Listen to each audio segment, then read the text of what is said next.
Welcome back to the Artefactors Union. I am your host and foreman, Douglas Scoundrels. Today we are assembling this year's Nightmare box, Malifaux 1989 Bleed Neon. It appears to be aesthetically a continuation of the cyberpunk version of Malifaux, starting with Malifaux 1988, which came out a couple of years back, which was the cyberpunk version of the Foundry keyword. This is the amalgam keyword, so expect a little more body horror than from the Foundry folks, but box contains 7 miniatures. Our master, the Mindtaker. This title is tapped in. After that, we have our 2 totems, the user 404s, which this is one of them. Our henchman, I'm not sure if it's henchman or not. I'll need to actually look at the cards. This is Byte, which is a version of Marlena Webster. And then our minions, the data miners, with this gentleman being the artwork for the data miners. All right, that's the artwork on the front. Back, we've got some very lovely renders. Mindtaker's just got a bunch of cameras and crap on her. The user 404s are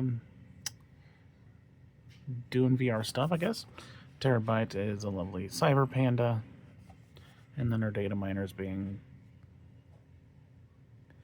I don't know what they're doing with those knives, but I'm not going to ask questions. Okay, that is our artwork and our renders. Let's look at the sprues. All right, here's what we are looking at. It looks like our totems are on their own sprue, the user 404s, and then our minions, the data miners, are on their own sprue as well. Then our master and the henchman, yes, I double-checked it as a henchman, are on their own sprue. And it looks like the vast majority of the difficulty is going to be in our master, just eyeballing all of those bits. So front load all the difficulty for us here, and the rest will be a piece of cake, right? Surely. Okay, let's go ahead and look at the Mindtaker's instructions, and then we'll go over our attempted assembly order.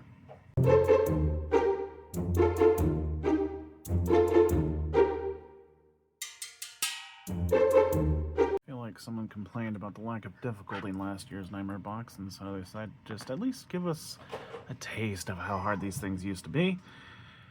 Right, let's start with building the body, so we'll grab D6 here and add the leg D5, and then I think we can go ahead and do the cape D3. Then we'll do the left arm, which is D8. We'll add the pop-up display thing to that D2 here. Then we'll do the sleeve and the scythe, D1, which is beyond the right side, followed by the right arm, D4.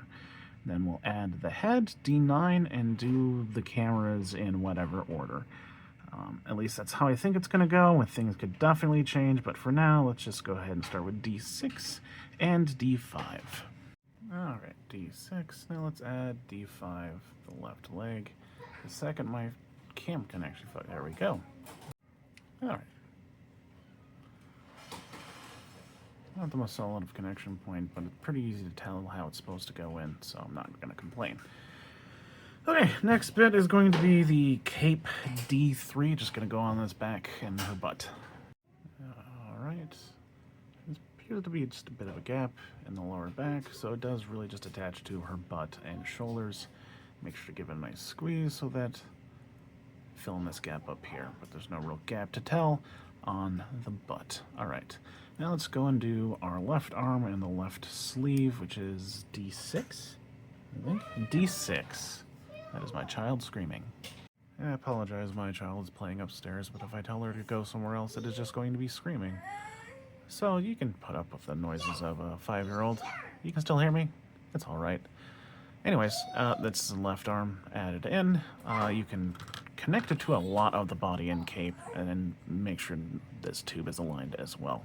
But our next bit is going to be difficult, and that is D2. That is sort of the holographic readout thing she's looking at, and that's because there's no real connection point on the back of this, or where it's supposed to go, which is like on her wrist computer thing. She's wearing something on her wrist, and it's supposed to be like projecting this thing, but there is no connection point for it, so I'm going to have to just wing it and go off of the render. So Again, we will cut out D2 and add that in, and I'm going to try my hardest to figure out exactly where it goes. Sorry, D2. Okay, that was difficult.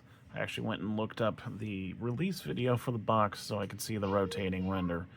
But there is actually a connection point on the little wrist thing. It's nearly impossible to see, but basically there's a bump here and then there's a smooth part over here, so it's closer towards the hand. But other than that, just try to make it match the render as best you can. Realizing that she is supposed to be reading this thing, so it should be, you know, tilted so that it'd be, you know, fairly easy for her to read. Okay, let's move on. Let's do the right sleeve now, which is D1, so it's going to be over here. Okay, again, you can glue it to her cape, so there's a pretty big surface area that it'll connect to. Next up is D4, the right arm, and it's kind of hard to see where it goes in, but there is a nice little hole right here that her arm will be popping out of. So do that next. Okay, really important that you put the palm facing out, because I did it the other way like an idiot and couldn't figure out why it wasn't going in. Right, okay, now D6, the head. D6? D9. D9, the head. Put it right on that hole.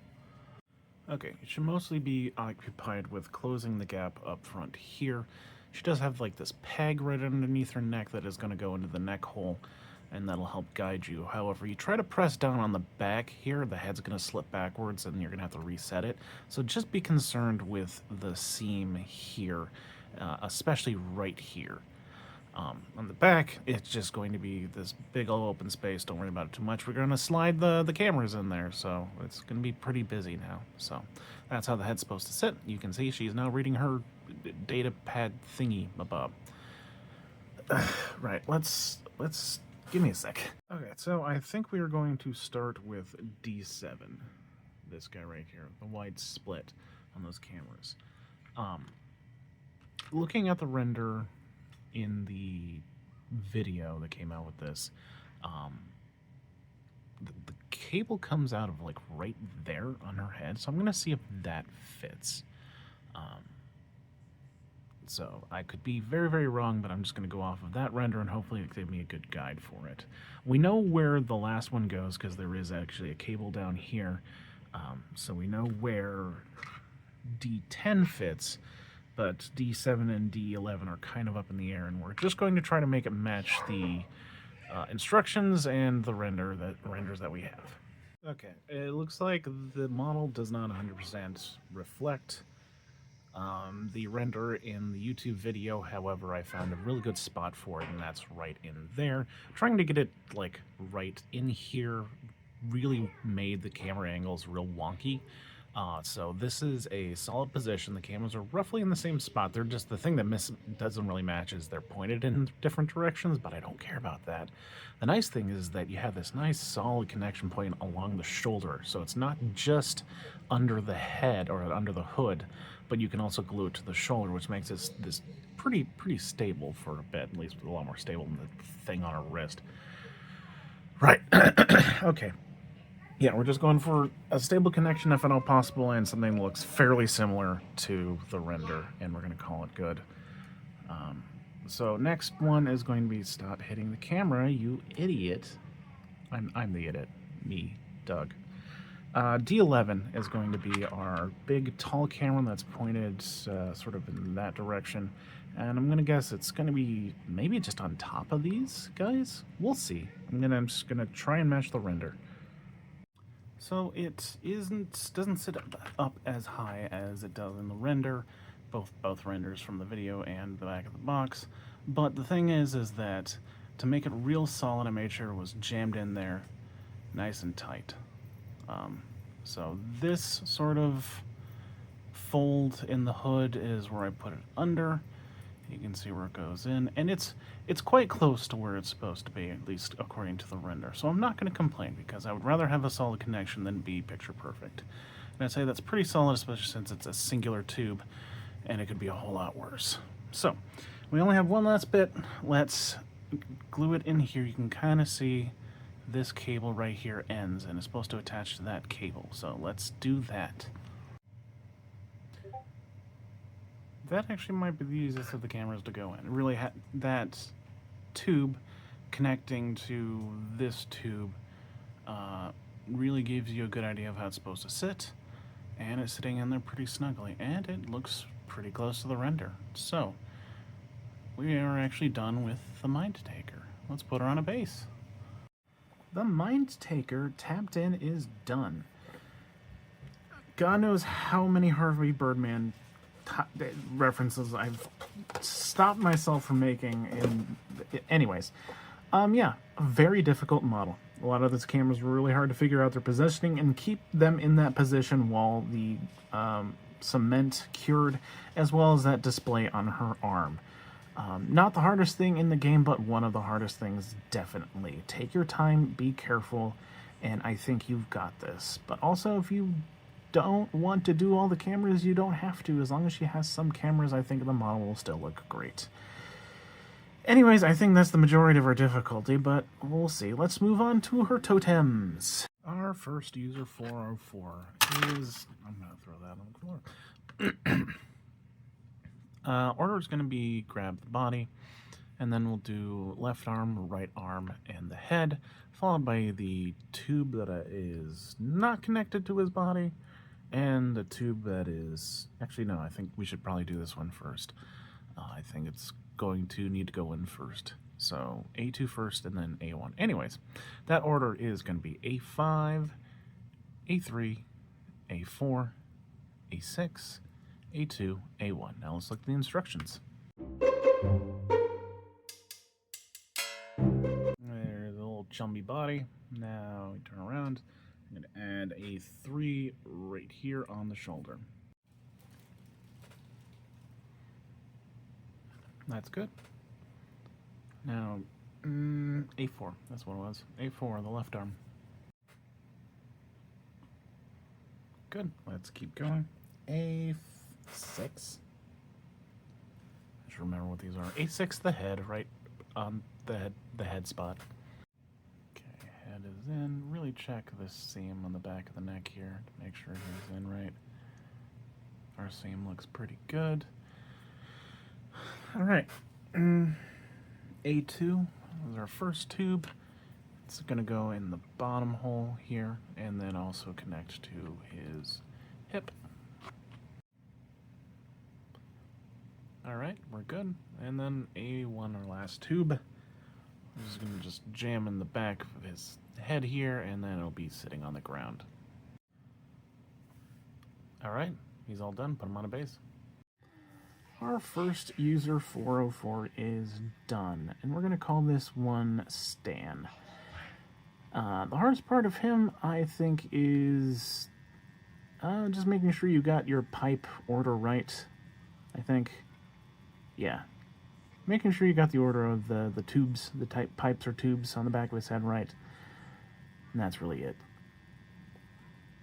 Okay, let's do the other one. The other user, 404, is even easier. We'll grab the body, B4, then the leg, B3, followed by the right arm, B1, and the left arm, B2, and call them good. Let's look at the instructions first. There's... oh, goodness. B4, sorry. Now let's add B3, the leg. Leg goes in just fine. Might need to squish it in just a little bit on the butt. But we can go ahead and move on to B1, the right arm. There we are. That's the right arm. And now B2, the left arm, right in that socket. Alright, easy peasy. Put him on a base. Our second user, 404, is done. We're going to call this one Simp. Literally no difficulty. Very simple model, not a few bits. Nothing to say here. We can really move on, which we're gonna do. Bear time. Okay, this took a little while, about a week and a half, because it turns out I didn't have a torso for Terror Byte. So Weird got that to me relatively quickly, and then I had some life stuff come up. So finally recording the rest of this box. Hooray. So our terror Byte is relatively simple.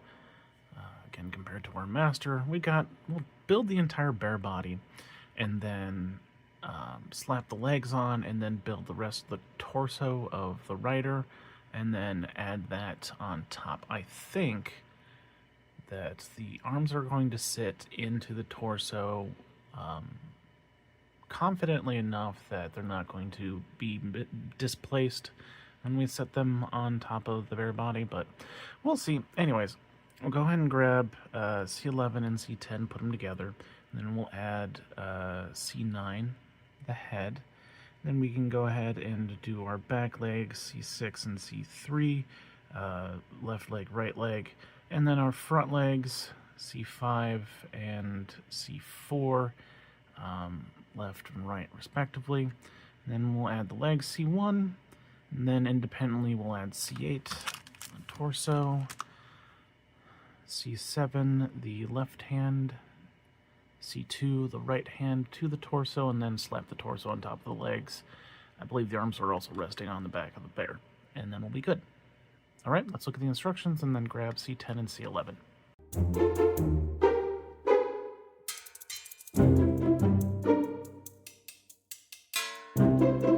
Alright, C10, now let's add C11 to the other side. There we go, but I'm actually holding it upside down, so we are actually currently looking at the left side. My bad. But that'll be nice, because then we can go ahead and add C6 right here. Quickly look at our bits. Goes in just fine. Flip it over. C3 on this back right leg hole. Alright. Got both of our back legs done. Now let's roll them back over. Do C5, the front left leg right here in this socket. Alright. And then our last leg, C4, going right here. And I just now realized that I said I was going to do the head of the bear first. I forgot. I'm sorry. But now that we've all got the legs on, we can finally do the head of the bear. C7 going right there. That is kind of a weird setup, so immediately glad I had this video for you, because it took me a little bit of angling to figure out how it's supposed to sit in there. Right for the Artefactors Union. Alright, C1 is going to be the legs of our rider, are not Marlena Webster. You can already see the outline of the legs right there, so let's just put them on. Okay, legs are on. Pretty good. Okay, now let's grab our torso. Well, mine's independent. C6. And now let's add the... let's do left first. C7, the left arm. Excuse me. Let me go ahead and actually pull this out here. So yes, C7, left arm, gonna go right in there. Alright. Call that good. Now our last bit, C2, the right arm. Okay. Now let's just attach her torso to her legs, and hopefully that left arm will be sitting on top of the bear. Oh yeah.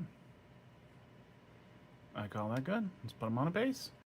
Terror Byte is done. More difficult than the user 404s. I'd say the hardest part for her is making sure those legs are jammed on there nice and tight, so that the torso lines up and she is actually leaning on the back of the bear, not hovering over it. Just make sure you take your time and wiggle her on there, and you should be good. Yeah, that's it. Still pretty simple. Let's do the minions now.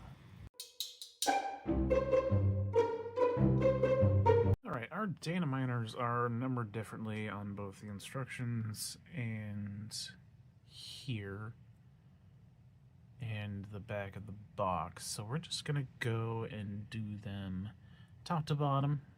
So we'll start with this lady. So let's look at our instructions first. Okay, we're gonna start with grabbing her body, and then we'll do the stuff in the back, the pouch that goes across her butt and the fanny pack, effectively, her hair, And then we'll do her right arm, followed by her left arm and the big chopper thingy. Okay? Start with these 2 bits. Alright, we got E5, now let's do E1 right across the butt. Bag. Alright, let's do her hair, E4, right there. Hair goes in fine. Next, our right arm, which, I forgot the bit, E2. Right in there. There seems to be a bit of a wiggle to this bit, but we'll anchor it with the next one, so once both of those are connected to the shoulders and to each other, it should be fairly nice and solid. So let's do our last bit, E3, the left arm and the big old chopper sword, which will connect right here, and also there is a notch in the blade which will connect right here.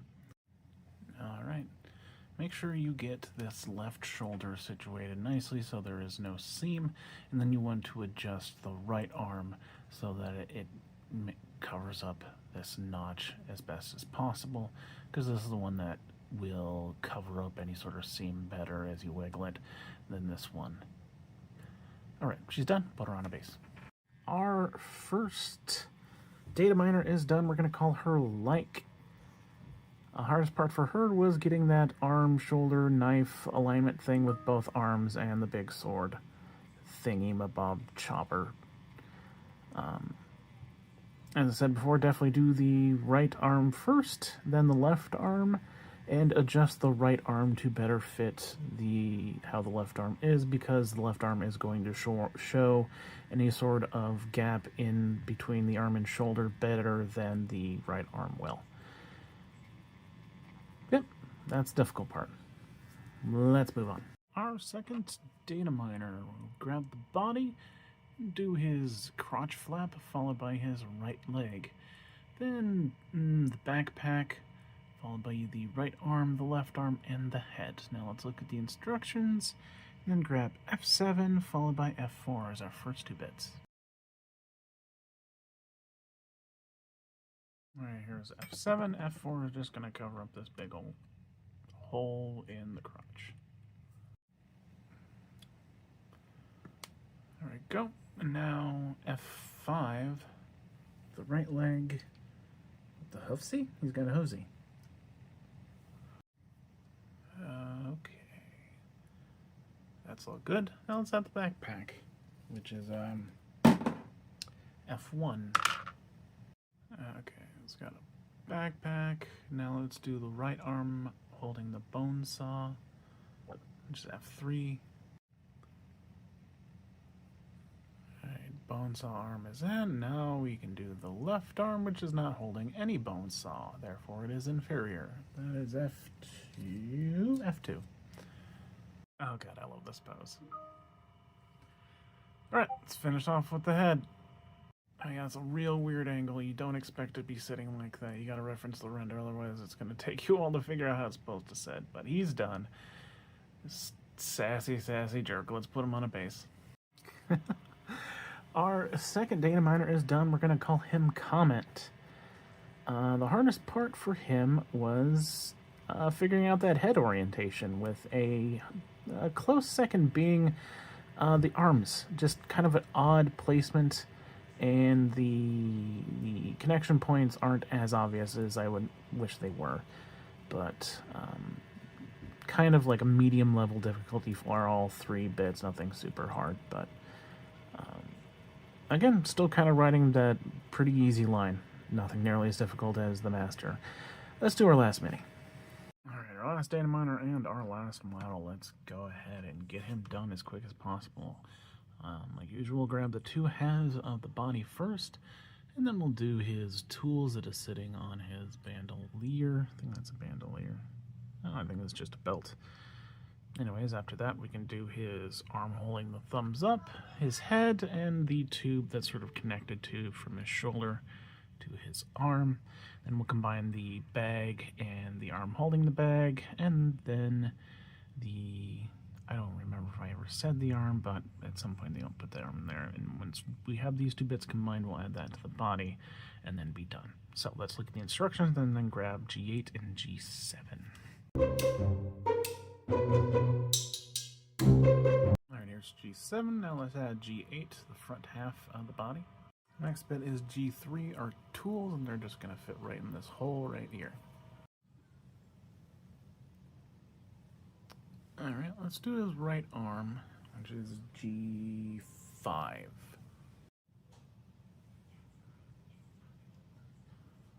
Okie doke. Next is G6, which is the little tiny tube.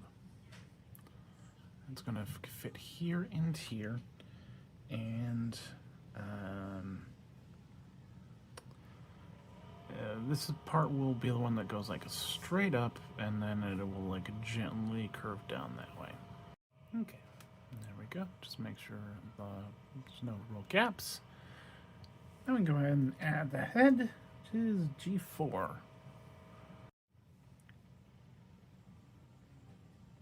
Cool. Okay, set them down. We'll just grab our last two bits, G1 and G2, and combine them together. Alright, G1. Alright. The bag is done, so now let's just add it onto our dude. Okay. It does attach to the back of his legs, keep that in mind. He's all done. Let's put him on a base.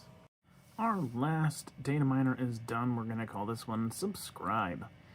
The hardest part for him was the little tiny tube on the back of his arm, just because it's super tiny. That's really it. Not a lot to complain about here. Pretty simple model. Yeah. Except for the master, fairly simple box. Don't have a whole lot of complaints. Let's look at the whole thing. The Bleed Neon box is done, containing the Mindtaker tapped in, 2 user 404s, Byte, and 3 data miners. The vast majority of the difficulty was in the Mindtaker. Not a whole lot of issue with anything else in the box, I can definitely tell you that. Once you get past her, everything else is quite simple. And you probably don't need all those cameras. If they're giving you fits, you don't need all of them. I don't think anyone's going to super complain about them. Overall, box looks pretty good for a Nightmare box, and you've got something else to go along with. Well, I guess it's not going to fit in with the Foundry keyword because it's not the Foundry keyword, but we got more Cyberpunk stuff, and that's great. Let's hope that the additional stuff that goes with this is just as cool. But I have been your foreman, Douglas Scoundrels, helping you build a better Malifaux. Have a good night.